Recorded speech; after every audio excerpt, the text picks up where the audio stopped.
My girlfriend turned me into a girl. The weekend when everyone met Andrea.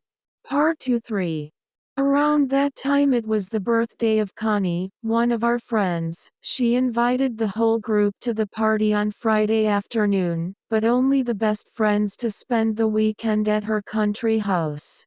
Anna, Brenda, Julieta, Abby, Acela, Roberto, Phil, Mike, Adam, and I were the guests at the country house. The house was quite big, but the idea from the beginning was to make a camp in the garden. They all brought small tents, for children or at most for 1 or 2 people, the ones they used when they went camping with their family, but since I lived with my mom and my sister, I didn't have camping equipment. So my mom asked a subtracted tent and it was huge. For 12 adults. When we finished putting it together, all of us, boys and girls, could even run inside. We told horror stories, we played Bottle of Punishment, and we ended up playing something called English Week. The game started with everyone sitting in a circle spinning a bottle so that when it stopped it would point to a boy on one side and a girl on the other who had to turn their backs to each other, and when the rest of us said the days of the week, both of them had to move their heads to either side, left or right. If they both ended up looking the same way, the boy could kiss the girl, but if they ended up looking the other way, the girl could slap the boy. In the end, it could be 7 kisses, 7 slaps, or any combination. The trick was to sit in front of the girl or boy you liked, so usually the couples were Roberto and Connie, Philip and Anna, Mike and Acela, or Julieta and me, but sometimes the bottle wasn't so precise. So sometimes we ended up exchanging kisses and slaps with different partners. That particular night, I played several times with Anna and Juliet with Philip, and then I realized that something was upsetting me. I was disturbed to see Juliet kissing Philip, but it was part of the game. Was it jealousy for Juliet? I really tried to convince myself that it was jealousy, but instead of getting annoyed, it was like wondering what would it feel like? Why did I feel that if I had kissed Juliet and even the other girls? Then the idea came to me, what would it feel like to be her, and kiss the boys? I kept playing and tried my best not to think about it. The camp ended, but since then, all of us who had country houses began to organize our birthdays like this. During the week, one of the days that I went to visit Julieta, we talked about the party and the games.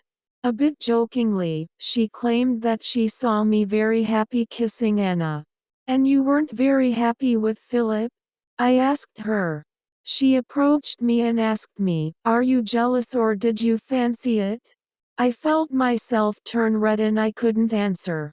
Yes, you fancy it. Don't worry, next time we invite Andrea so she can kiss everyone too. No. You are crazy? Do not even think about it. I told her. Why not? I'm sure you'll like it and I don't think anyone will be surprised. I already told you that they've always seen you as one of the girls. All that we need is to formally introduce Andrea. I was surprised and a little annoyed by her comment, but she just hugged me, gave me a kiss and said, "Don't worry, that's why I like you so much. Do you trust me?" I lowered my gaze, not knowing what to answer. She kissed me and asked again, "Do you trust me?" I nodded. A few weeks later, Brenda's invitation arrived. She didn't have a farm or a country house, but she invited us best friends to stay the whole weekend, from Friday for the cake and the party with everyone else from school. On Saturday, when her friends from the theater school group that she attended in the afternoons would arrive, and on Sunday until afternoon. The party with the whole group was nothing special, but once the others left and only the best friends stayed, it became the party I will never forget. As usual, we started playing Bottle of Punishment, and the punishments at the beginning were the same as always: give someone a kiss, chew a jalapeno pepper, and things like that. From there we went to English Week. And when we began to run out of ideas, we began to put punishments for the following days. Roberto would have to wear his pajamas the whole next day even if we went out. Philip was punished to spend the whole day in shorts and flip-flops as if he were on the beach. I knew that Juliet didn't like high heels, but I liked how she looked wearing them, so I gave her the punishment of wearing heels of at least 2 inches. I guess I should have expected her revenge. When the tip of the bottle was pointed at me and the base at her, she smiled and said, "You're going to spend the whole weekend like Andrea." Everyone looked at her. I couldn't believe what I had just heard. She finished the sentence. "Completely dressed as a girl. But, no. I don't have any clothes," I told her, trying to avoid it. "Don't worry, I've got enough to lend you, and I'm sure Brenda's clothes will fit you too. The 3 of us are the same size." I looked to Brenda for support, not really that I didn't want to, but I wasn't ready and I was worried that everyone was going to pick on me all weekend. "No, it's just. Brenda's other friends are coming tomorrow," I said as a last try. "Then they better not realize you're a boy," she said with a smile. "How do you think that could be possible? If everyone is going to be bothering me all the time," I said. "Don't worry, we all promise to treat Andrea well so that Brenda's friends don't get suspicious." She looked at the boys. "And if someone goes too smart, the next time he will get the same punishment." "Okay." They all accepted the condition. "It only depends on you behaving like a girl so that no one suspects," she told me triumphantly. The idea fascinated me. Being able to be Amanda in front of everyone all weekend long. But at the same time it scared me. A bit because I didn't know how everyone would react. Maybe they would stop being my friends. I would be marked as a fag forever. But maybe I was more afraid of the possibility that, as Juliet had said, everyone would treat me well. Because if after that first day that Juliet had dressed me as a girl, I had barely been able to control the urge to dress like that again and tell everyone that this was me, a whole weekend and the acceptance of my friends could make me completely lose control. That night the game ended with everyone choosing from Brenda's closet what I would wear the next day. The girls took out things and the boys helped choose. They didn't let me watch, so I just asked them not to pick anything ridiculous. Julieta and Brenda assured me that they would not do that they had to choose clothes that any girl would wear so that no one would notice I was not a girl. Finally they did not agree and they all fell asleep. I, on the other hand, did not sleep due to the combination of fear and emotion. On Saturday morning, Juliet was the first to knock on the door of the boys' room. "Andrea, it's time to start getting ready." I got up trying not to show emotion. "Oh really? Why so early?" "Because we all have to bathe and for us to have time to prepare you, you have to be the first. Besides, Brenda already explained to her sister about your punishment and she prepared the bathroom for you. She told me as she took me to the bathroom that indeed, was ready with the tub filled with bubbles and something else that they had put in the water that smelled like flowers. Get in before the water gets cold. Here's a shaving razor for your legs or anywhere else you might have hair. Don't close the door so we can bring you the clothes you're going to wear." I had practically no hair on my legs and at 11 years old, it still hadn't grown in my armpits or anywhere else, so shaving was just a formality. While I was bathing, Juliet came in and told me, "Dry yourself, put this on, and wait for me." When I got out of the shower, next to the towel I found a girl's pink undies, a padded training bra, a black pleated skirt and a pink sweater. Juliet definitely knew me well. It is exactly what I would have chosen if I had been given the chance. Taking advantage of the fact that I was alone in the bathroom, I didn't have to hide the emotion of putting on those clothes. I enjoyed every step. The panties were simple, but tight enough to help me hide my bulge, and the feeling of that fabric on my skin fascinated me. Then I put on the training bra, which as it had some padding, gave me a super feminine shape. The skirt was short, it reached mid-thigh. At the end I put on the pink sweater and looked at myself in the mirror. There she was. The girl I met that day at Juliet's house and who hadn't left my head was there again. I stared at the mirror for, I don't know how long, from different angles. I still hadn't combed my hair and I had just bathed, but it reached a little below my ears, and with that outfit, I was definitely a girl. Finally Juliet's voice made me react. "Are you ready, Andrea? I'm going to pass." Without waiting for my answer, she opened the door.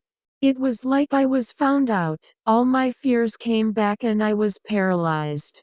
"Very good. It looks perfect on you." She entered the bathroom, hugged me excitedly and stood next to me, in front of the mirror. That calmed me down a lot. In a low voice, she asked me, "Do you like it?" I just smiled and nodded my head. "Come on." She leaned out and asked the others, "Ready to meet Andrea?" I heard their voices saying yes. Juliet opened the door all the way and pulled me out of the bathroom. They all greeted me with smiles and nice comments. "Welcome to the girls' group, Andrea." Acela said, "You look so pretty." Said Connie, "Wow, it looks better on you than on me." Brenda said. Her sister Miriam looked at me in silence as if evaluating me and asked Brenda, "Are you sure this is a boy?" They sat me with my back to the mirror and asked me not to move while they finished preparing me. As they bathed one by one and came out of the bathroom to dress and get ready in front of me as if I were just one of the girls, they took turns working on me. Connie took out her cosmetic bag and put a little blush and eyeliner on me. They told me that at our age makeup should be very discreet. At the same time, Miriam walked in with a pack of clip-in hair extensions and got to work on my hair. I had slightly long, straight hair, but my mom always took me to cut it before it reached my shoulders so I wouldn't look like a girl, she used to told me. I guess she didn't know that that was precisely what I wanted. Brenda and Miriam put my extensions in, much faster than I expected. There were several strips, all the same length but some 2 inches wide and others like 5. They were all placed on top of my head, well covered by my natural hair, and were pretty much the same shade, just a little lighter at the tips. They gave me some black boots that I didn't like very much, but they all assured me that they were in style and that I would look good that way. They asked me to close my eyes and they made me stand up in front of a mirror. "See nothing. Ready? Open your eyes." At first I didn't even recognize myself. In front of me was a girl, not 11 but 13 or 14, with long hair down to her mid-back and perfectly groomed to go out. I stayed silent, just moving a bit to make sure the girl in the mirror was me. "It is that there is no doubt that God was wrong with you. You should have been born a girl," Connie said. I just smiled. "Let's see, walk a little." I made an effort to walk as Julieta had taught me, but I was very nervous, so they all corrected me and made me walk around the room, sit down and stand up until they decided that I could go out and let the boys see me. Of course, my nerves were overwhelmed and I didn't dare go out, but they all convinced me by reminding me that they knew that they dressed me like that because of the punishment and that if they messed with me, they would do the same to them. Finally we all left Brenda's room together. Juliet was holding my hand. I expected them to make fun of me, but when the boys saw me, they were silent for a moment. Roberto was the first to say something. "You look very good. If I didn't know it was you, I would never imagine that you're not a girl." Philip said, "Really? You're not that ugly." The others seconded the comment, which coming from them, was like a huge compliment. The girls reminded them that no one could tell, and that if Brenda's mom asked, they would let her explain everything. We went down to have breakfast. Brenda's mom already had the pancakes ready and was in a hurry to go to work. We had breakfast laughing and knowing looks. When I had to speak, I tried to do it in the most feminine way possible, and that got some laughs too. Before leaving, she asked us, girls, to clean the kitchen to receive Brenda's other friends, and said she would see us in the afternoon. It's hard to believe that she didn't realize that there was another girl in the group, but she didn't say anything. She just said goodbye and left the group of pubescent under the care of Brenda's older sister. The boys went out to play, but not before asking me in particular to pick up their plates and leave everything clean. We girls wanted to hang them for their pranks, but we complied with what Brenda's mother asked. When we left and before the other guests arrived, we played like any other day. As the hours passed, I stopped being the center of the jokes and they began to treat me simply as one of the girls.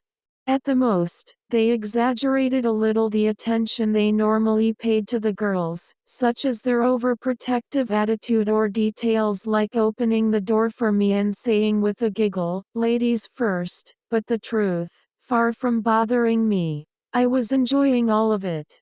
Brenda's friends started arriving around noon.